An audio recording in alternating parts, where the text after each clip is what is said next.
Hello guys, good morning. তো আজকে একটা নতুন ব্লগ শুরু করলাম এখান থেকে। আর আজকে জানো তো, আজকে গণেশ চতুর্থী, বুঝলে তো। সকাল থেকেই তোড়জোড় শুরু। এখন বেজে গেছে সকাল 8:30।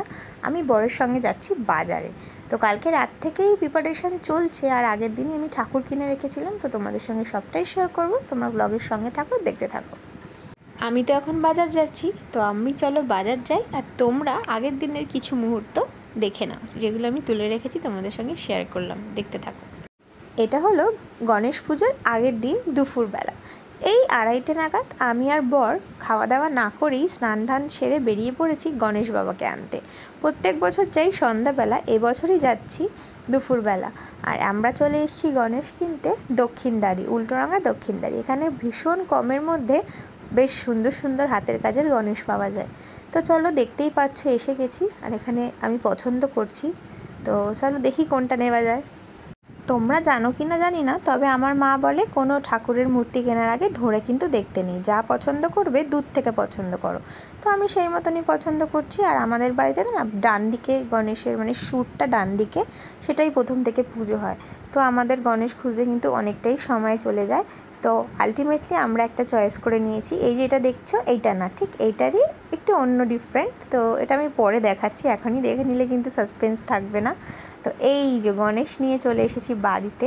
এই যে দেখছো গণেশটাকে খুলছে। তো চলো এবার দেখে নাও যে আমরা কোনটা এনেছি। তো জানিও কিন্তু কমেন্ট বক্সে আমার গনু বাবাকে দেখতে কেমন হয়েছে।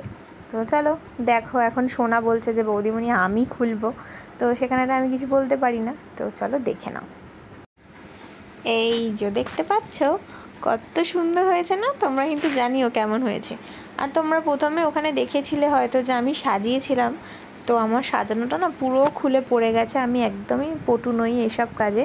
তো ওই ব্যাকগ্রাউন্ড খুলে আমার বর দেখো আবার সাজাচ্ছে। তো সাজানো টাজানো হয়ে যাওয়ার পর আমরা সন্ধ্যাবেলাতে চা ঠা খেয়ে এবার বেরিয়ে পড়েছিলাম একটু কিছু ফল বাজারে, সব টুকটাক করতে আর কি, যেগুলো লাগে। তো আমার সঙ্গে দেখো কে এসছে। কেমন গরম, কান মান চুল।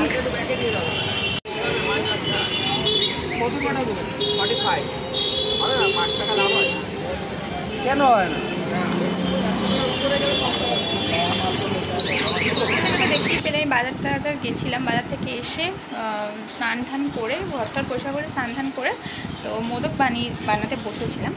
তো চলো এখন মানে এই জাস্ট মানে বসেছি, এই উঠলাম। তো চলো মোদক বানানোটা তোমরা দেখে নাও, ততক্ষণ আমি মেয়েকে খাইনি। এখন বাজে 1:45, বাবুকে না খাওয়ালে বাবু কান্নাকাটি করবে। তো বাবুকে আমি খাইয়ে নিয়ে তারপর তোমার সঙ্গে কথা বলছি, দেখতে থাকবো। তো দেখতেই পেলে কালকের সবটাই যা যা করেছি তোমাদের সঙ্গে শেয়ার করে দিলাম। তো এখন শেয়ার করছি তোমাদের সঙ্গে আমি মোদক বানিয়েছিলাম সেইটা। তো মোদক তো আমি প্রথমবারের মতন বানাতে বসেছি, অনেকই ভয়ে ভয়ে কাজ করছিল পারবো কি পারবো না। তো তোমরা দেখে নাও শেষ পর্যন্ত আমি পারি কি না। তো যেভাবে যেভাবে করেছি সবটাই তোমাদের সঙ্গে শেয়ার করার চেষ্টা করেছি। তো চলো, প্রথমেই দেখতে পাচ্ছ আমি এখানে ঘিটা এনেছিলাম কিনে। তো এখানে 250 ঘি আছে। তো পুজোর কাজে আমি প্রত্যেক বছর প্রদীপ জ্বালাই, মানে ঘিয়ের প্রদীপ, এই গণেশ পুজোর দিন। তো তাই জন্য আমি এই ঘিটা কিনে এনেছিলাম। তো সেটা দিয়েই মোদক বানাবো, আর বাদবাকিটা প্রদীপ জ্বলবে। তো চলো এখান থেকে কিছুটা ঘি আমি কড়াইয়ের মধ্যে দিয়ে দেবো। আর এই যে 1 কাপ দেখতে পাচ্ছ, 1 কাপ বেসন দিয়ে আগে করে দেখব যে কীরকম হয় না হয়। তো যদি না হয় তখন তো দোকান থেকে কিনেই এনে দেবো। এবার আমি মানে ডিটারমাইন্ড যে আমি ঘরে বানিয়েই দেবো। যদি একান্ত না পারি, একদমই গলে যায় বা না হয় বা শক্ত হয়, তাহলে আমি কিনে আনবো। তো যাই হোক, প্রথমেই দেখতে পাচ্ছ 2 চামচ হবে হয়তো এখানে ঘি। আমি তো একদম আন্দাজ মতনই করেছি। তো যা করেছি পুরোটা ইউটিউব দেখেই করেছি। তো নানা ভিডিও দেখে দেখে আমার মনে সাহস জুগিয়ে আমি এখানে করতে বসেছি। তো আমার মনে হচ্ছিলো যে এখানে আরেকটু ঘি দরকার। তো তাই জন্য আমি আরেকটু ঘি দিয়ে দিচ্ছি। দেখতেই পাচ্ছ পরিমাণটা কিন্তু তোমরা বুঝে। আর আমি যতবারই কাচিয়ে কড়াইতে দিতে চাচ্ছি ততবারই পড়ে যাচ্ছে, যে গরম তো তাই জন্য। তো যাই হোক, তোমরা এগুলো ম্যানেজ করে নাও, আমি একটু এগুলো পাকামো করি। তো যাই হোক, প্রথমবার বানাচ্ছি তাই জন্য এই 1 কাপ দিয়েই বানাবো আগে। তো এই দিয়ে দিলাম বেসনটা ঘিয়ের মধ্যে। তো এটাকে ভালোভাবে ভেজে নেব, মানে একটু কড়াইতে নেড়ে নেব।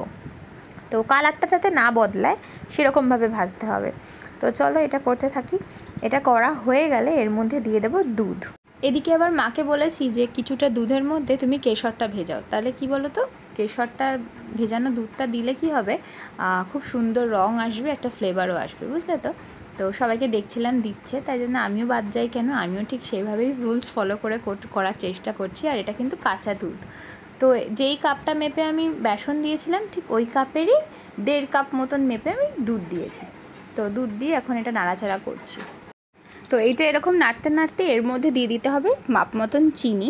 তো সেক্ষেত্রে আমি যেই মানে বেসনের মাপটা করেছি ঠিক সেই মাপেরই আমি সেম মাপ, যতটা বেসন ততটা চিনি, তো সেক্ষেত্রে আমি অ্যাড করলাম। তবে একসাথে গোটা চিনিটা একসঙ্গে অ্যাড করব না, অল্পটা দেবো, নাড়াবো, মেশাবো তারপর। তো এখানে সব থেকে ভালো হয় যদি তোমরা গুঁড়ো চিনি ইউজ করো, তো গুঁড়ো করে নিলে চিনিটা ভালোভাবে একদম মিহি হয়ে যায়। তো সেক্ষেত্রে একটু সময়টা কম লাগে। আমার যেমন ভীষণ কষ্ট হচ্ছিলো, তো আমাদের নিরামিষের ঠাকুরের মিক্সি নেই, তো তাই জন্য সেটা একটা থাকলে আমার ইজি হতো। তো যাই হোক, যেরকম আছে সেরকমভাবেই করছি। তো আমি অনেকক্ষণ নাড়াচাড়া করার পর দেখতে পাচ্ছ এটা একদম আলগা আলগা হয়ে উঠে আসছে। তো এবার পাকটা হয়ে গেছে। তো এবার আমি এটাকে নামিয়ে গরমই তো মোল্টের মধ্যে দিয়ে দেবো, তো মোদক তৈরি হয়ে যাবে। তো জানি না খেতে কেমন হবে। এর মধ্যে আমি একটা ভুল করে ফেলেছি বন্ধুরা, জানো না, মানে একটু এলাচের গুঁড়ো দিলে ভালো হতো, আমি না সেটা দিতে পারিনি, মানে আমি মোট কথা ভুলেই গেছি সত্যি কথা বলতে। তো যাই হোক, এখানে আমার মনে হলো যে আরটু চিনি লাগবে, তাই জন্য মাকে বললাম আর একটু তুমি চিনি দাও। তো তাই জন্য এটা দিয়ে নিচ্ছি, আর 2-3 মিনিট আমি পাক দিয়ে নেব, তারপর এটা আমি নামিয়ে নেব। তো চলো তোমাদেরকে সবটাই দেখাচ্ছি। ও হ্যাঁ, আর একটা জিনিস দিতে কিন্তু তোমরা ভুলবে না, সেটা হচ্ছে কেশর দুধ, ওটাও কিন্তু আমি মিশিয়ে দিয়েছি। তো সেই ক্লিপটা নেওয়া হয়নি, ভুলে গেছি। তো জানোই তো একা হাতে করছি, এদিকে শাশুড়ি মা ক্যামেরা ধরে দিচ্ছে, তো তাই জন্য তোমাদের সেটা দেখাতে পারলাম না। তো চলো, এটা হয়ে এসছে, এবার আমি মোল্টের মধ্যে দিয়ে দেখি কি হয়। মোদক হয়ে গেছে রেডি, দেখতেই পাচ্ছ। তো আমি তোমাদেরকে ক্লোজে দেখিয়ে দিচ্ছি, দাঁড়াও। তো বেশ ভালো হয়েছে দেখতে। এবার খেতে কেমন হবে সেটা আমি পুজোর পর বুঝতে পারবো। আর এদিকে মা করে নিচ্ছে ভুজি, মানে ঠাকুরকে যে ঠাকুরমশাইকে ভুজি দেওয়া হয়, তো সেটা রেডি করছে। তো এই 2 মুঠ চাল দেবে, আর এদিকে যা যা দিতে হয় সবজি আর সদাই যা যা দেয়, তো সেটাই মা রেডি করছে। তাই তোমাদের সঙ্গে ভাবলাম একটু শেয়ার করি। আর এই দেখো, মোদকটা কাছ থেকে দেখিয়ে দিলাম, ওপর দিয়ে এবার কেশর দিয়ে গার্নিশিং করে দিয়েছে আমার শাশুড়ি মা। তো দেখতে কিন্তু একদম দোকানের মতন কেনাই লাগছে, কেউ বলবে না যে এটা আমি হাতে বানিয়েছি, আবার প্রথমবার। তো যাই হোক, খেয়ে বলতে হবে তোমাদেরকে কেমন হয়েছিল মোদকটা। না খেয়ে তো বলতে পারবো না ভালো না মন্দ। বেশ অনেকটা সময় পর আবার আমি ক্যামেরাটা অন করেছি। এখন মা কাটছে হচ্ছে মানে এখানে আমরা যা যা খাবো আর কি, সেই প্রিপারেশন করছে মা। এদিকে আজকে হবে পোলাও আর আলুর দম। তো এখানে মা করবে আলুর দম আর আমি করব পোলাও। আজকে পোলাওটা আমি করব অনেকটা পরে, মানে পুজো হয়ে যাবার পরে, গরম গরম। আর এখন মা আলুর দমটা রেডি করে রাখছে। আর আমাদের ঠাকুরমশাইয়ের সময় হচ্ছে ঠিক 1:30, তখন আসবে আর কি, 1:30-2। তো এখানে কাঁচা লঙ্কা পেস্ট, আদা পেস্ট, এখানে হচ্ছে চারমগজ ভিজানো, টমেটো সবটাই রেডি করে রেখেছে। আর এটা হচ্ছে গোবিন্দভোগ চাল রয়েছে, যেহেতু আমি পোলাও করব তাই জন্য। তো এখানে মা আবার চাটনি করেছিল আমের, তো তাই জন্য আমটাও কেটে নিয়েছিল। তো দেখতে পাচ্ছি এখানে আমার শ্বশুরমশাই স্নান ধান করে এসে, ঠাকুরের সাজানোটা কেমন হচ্ছে বলবো কিন্তু কিছুটা। তো যাই হোক, এখানে শ্বশুরমশাই এবার ঠাকুর বসাবে, ওই জায়গাটা সেট আপ করে দিচ্ছে। দেখতেই পাচ্ছ, একটু উঁচু করে দিলে ঠাকুরটা বেশ দেখতে ভালো লাগবে বসাটা। আর এখানে আমার কাজ আর সেরম ছিল না, তাই জন্য কাজটা ওদিকে গোছানো হবে, তারপরে আবার কাজ করব, তার জন্য সেই ফাঁকে আমি একটুখানি সেজে নিয়েছি। ওটা দেখা যাবে না,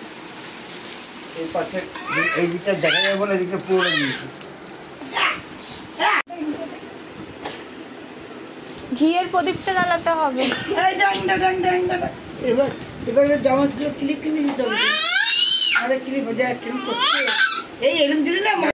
এখন বেজে গেছে 2টো মতন, আর 2:30-এর মধ্যে কিন্তু চতুর্থী ছেড়ে যেত। তো তাই জন্য ভীষণ তাড়াতাড়ি করে গুছাচ্ছি, কারণ ঠাকুরমশাইটা আমাদের অন্য আসার কথা ছিল, তো সে আসতে পারেনি, সে আবার আরেকজনকে পাঠিয়েছে, সে এক জায়গায় আটকে গেছে পুজোতেই। তো সেই মতন করে এর একটু আসতে দেরি হয়ে গেছিলো। তো যাই হোক, ইনি বললো যে ঘরটা আমি বসাবো, আপনি সরে যান। তো মা বসাচ্ছিল ঘরটা, তো মা বললো ঠিক আছে, ছেড়ে দিয়েছে। আমার ঠাকুরমশাই নিজের মতন করে ঘরটা সাজিয়ে নিচ্ছে, আর মা এদিকে জোগাড়গুলো করে দিচ্ছে, কারণ আমি করতাম, আমার মা করতো না আর কি। যেহেতু আমার মেয়ে একেবারেই ছাড়ছে না আমাকে, তাই জন্য ভাবলাম যে মা, বললাম তুমিই করো, আমি মেয়েকে দেখি, কেননা এত কাজ যে সে কি বলবো, আর রাখাই যাচ্ছে না। আর এদিকে শাশুড়ি মা ওদিকে রান্না বান্নার কাজগুলো করছে, তাই জন্য এখানে মাই হাতে হাতে গুছিয়ে দিয়েছে। তো চলো দেখতে থাকো, এরপরেই তো শুরু হয়ে যাবে পুজোটা। আর পুজোটা অনেকটাই লেট হবে আর কি, মানে কোন দিকে যাবো?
দুপুরবেলা পুজো শেষ হতে হতে প্রায় বিকেল হয়ে গেছে। সেই 2:30টায় পুজো শুরু হয়েছে আর শেষ হয়েছে 4টে। তারপর আমি রান্নাবান্না করতে করতে তোমাদের সঙ্গে আর কথা হয়নি। এখানে দেখো আমি পোলাও করেছিলাম, তো পোলাও একদমই শেষ, তো আর ভর্তি পোলাও দেখাতে পারলাম না, ওইটুকুই পড়ে রয়েছে সবাইকে দেওয়ার পর। তো আর একটুকু আলুর দমটা করেছিল মা, আমি পোলাও করেছিলাম। আর এখানে সবাই এখন বাড়ি চলে যাচ্ছে আর কি। আর মেয়েকেও খাইয়ে দিলাম, এখানে গান চলছিল, মা আবার নাচছে। তো যাই হোক, দিদিরাও বাড়ি চলে যাবে এখন। তো সবাই এসেছিলো মোটামুটি, তো এখন সবাই বেরিয়ে যাচ্ছে। এই দেখতে পাচ্ছ দিদির ছোটোটাকে এখনও নাচানাচি করছে, আর দিদা চলে যাচ্ছে, মা চলে যাচ্ছে, সবাই মোট কথা এখন বেরিয়ে যাচ্ছে। তো আর আমাদের সঙ্গে শেষটুকুই শেয়ার করি, প্রথম থেকে আর দেখাতে পারলাম না, যেহেতু পুজোটা শেষ হয়ে গেল আর তখনই ওরা ঢুকেছে, আমি রান্নাবান্না করলাম, খেতে দিলাম, এই করতে করতে প্রায় 7টা বেজে গেছিলো। তারপর চাটা খেয়ে এখন এরা বেরিয়ে যাচ্ছে, এখন প্রায় 9টা, 9:15 মতন বাজে। তো এরপরেই দেখো মেয়েকে ঘুম পাড়িয়ে দিয়েছি, আর আমার এত খিদে পেয়েছিল আমি একটুখানি লাড্ডু খাচ্ছিলাম। আর এখানে মেয়েকে ঘুম পাড়িয়ে দিয়েছি, চাদর চেঞ্জ করে পরিষ্কার করে। তো এখানে দেখতে পাচ্ছ লাইটটা নিভিয়ে দিয়েছি যাতে ও ঘুমায় আর কি। আর এদিকে চলো দেখে নিই মারা কী করছে। মারা এদিকে সব গোছাচ্ছে রান্নাঘর, জানোই তো একটা রান্নাবান্নার পর লোকজন এলে কত বাসনপত্র পড়ে আর কি। তো সেইগুলোই মা রান্নাঘরটা গুছিয়ে রাতে রুটি ফুটি করবে আর কি। আর দুপুরের পোলাও টোলাও তো কিছুই নেই, এদিকে ঘর দুয়ার নোংরা হয়েছে বলে সোনা ঝাড় দিয়ে দিচ্ছে। তো এখন বাজে 11টা, আমি রাতের খাবার নিয়ে বসে গেছি, তো আমি আর মা খেয়ে নেবো। তো এই ব্লগটা আমি এখানেই শেষ করবো। তো এই ব্লগটা ভালো লাগে লাইক শেয়ার কমেন্ট করতে ভুলবে না, চ্যানেল ভালো লাগলে প্লিজ সাবস্ক্রাইব করো। Bye bye.